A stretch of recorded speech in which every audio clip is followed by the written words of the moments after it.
வணக்கம் நண்பர்களே. என்னன்னே தெரியலங்க. திடீர்னு ஆணுறுப்பு விருப்பத்தன்மை அடையவே மாட்டுதுங்க. விருப்பத்தன்மை அடைஞ்சாலும் ஒரு நிமிஷத்துக்கு மேல என்னால உடலுறவுல ஈடுபடவே முடியலங்க. இந்த ப்ராப்ளத்த நான் கொஞ்ச நாளா ஃபேஸ் பண்ணிட்டுருக்கேன். இதுக்கான மருந்து, மாத்திரைகள் எங்க கிடைக்கும்னு தெரியல.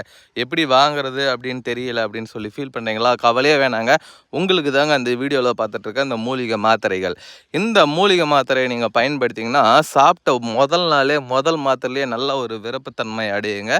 அதேமாரி மணிக்கணக்கில் நீங்கள் உடல் உறவில் ஈடுபடலாம். ரொம்ப பவர்ஃபுல்லான ஒரு மூலிகை மருந்துங்க. இந்த மூலிகை மருந்தை நீங்கள் பயன்படுத்துறதுனால உங்களுடைய ஆணுறுப்பு நல்லா கம்பி போல விருப்பத்தன்மை அடையும். சீக்கிரம் வெளியேறக்கூடிய விந்துவை தடுத்து நிறுத்துங்க. இது எல்லா வயதினருமே இதை பயன்படுத்தி கொள்ளலாம். இது யாருக்கெல்லாம் பயனுள்ளதாக இருக்கும் அப்படின்னு பார்த்தீங்கன்னா, சிறு வயது முதலே சுய இன்பம் அடிக்கடிக்கு பண்ணவங்களுக்கு யூஸ்ஃபுல்லாக இருக்கும். வயது காரணமாக பிபி சுகர் காரணமாக சரிவர விருப்பத்தன்மை அடையலைன்றவங்களும் இதை பயன்படுத்தி கொள்ளலாம். தேவைப்படுறவங்க வீடியோவில் தெரிகின்ற நம்பருக்கு கான்டாக்ட் பண்ணுங்கள். எங்கே இருந்தாலும் அனுப்பி தரும்.